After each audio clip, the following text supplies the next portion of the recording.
Good morning, students. Today I am going to continue my lecture for +1 Arts Political Science, and the name of the chapter is Legislature.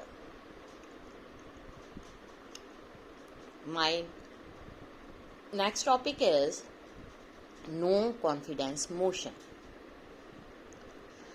Most powerful weapon जो है that enables the parliament to ensure executive accountability is the no confidence motion. As long as अगर हम बात करें government has the support of its party, ठीक है, और coalition of parties that have a majority in the Lok Sabha.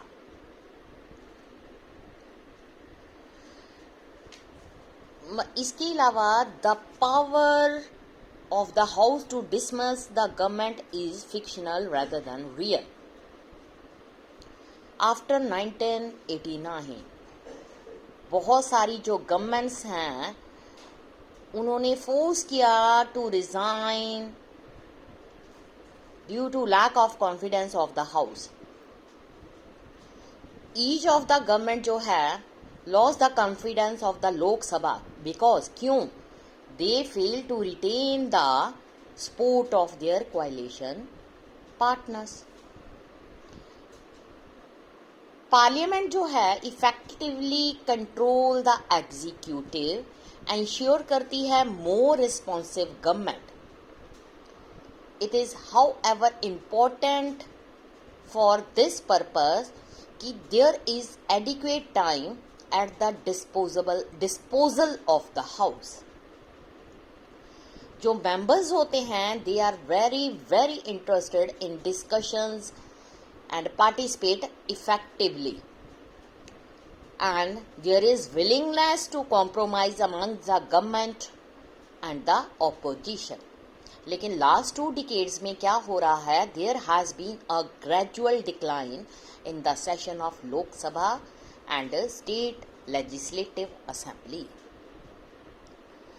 जो houses होते हैं पार्लियामेंट के have been plagued by the absence of quorum, boycott of sessions, किसके द्वारा? By the members of the opposition, which deprive the house to control the executive through discussions.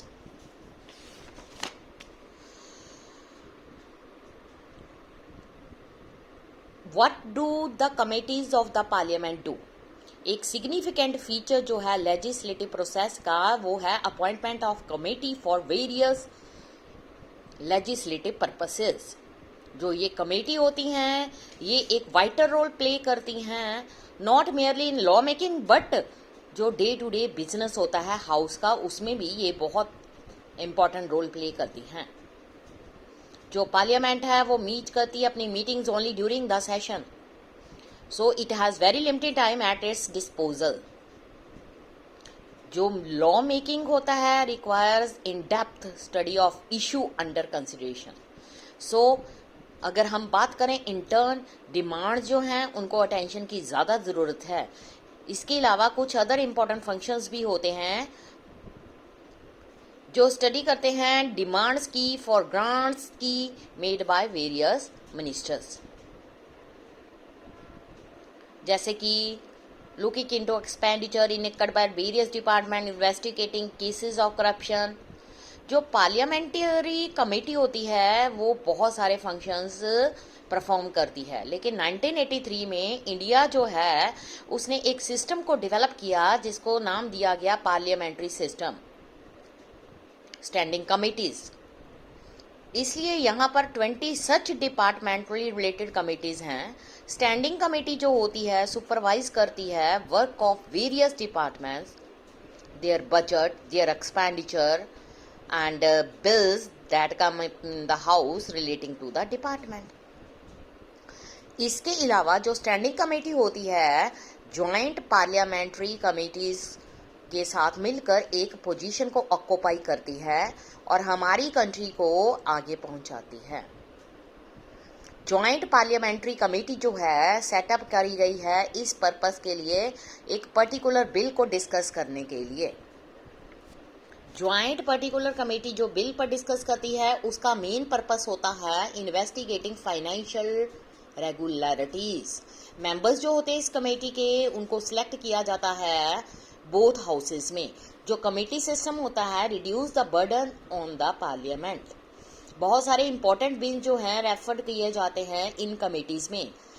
Parliament जो होता है merely approve the work through these committees with few occasional alternations. Of course अगर हम बात करें legally speaking की बात करें, नो बिल जो है लॉ नहीं बन सकता and no budget will be sanction unless approved by the parliament. लेकिन जो पार्लियामेंट है really rejects the suggestions made by the committees. How does parliament regulate itself? जो parliament as mentioned earlier in a debating forum, it is through debate जो है जो parliament perform करता है it's functions. Such discussion जो है must be meaningful, ठीक है, और clearly so that the functions of the parliaments are carried smoothly. उसकी जो डिग्निटी है इज इंटैक्ट। कॉन्स्टिट्यूशन जो है itself has made certain provision इसको इंश्योर करने के लिए कि जो बिजनेस है उसको स्मूथली कंडक्ट किया जाए। प्रिजाइडिंग ऑफिसर जो होता है लेजिस्लेचर का फाइनल अथॉरिटी होता है इन मैटर्स में रेगुलेट करने के लिए business of the legislature. So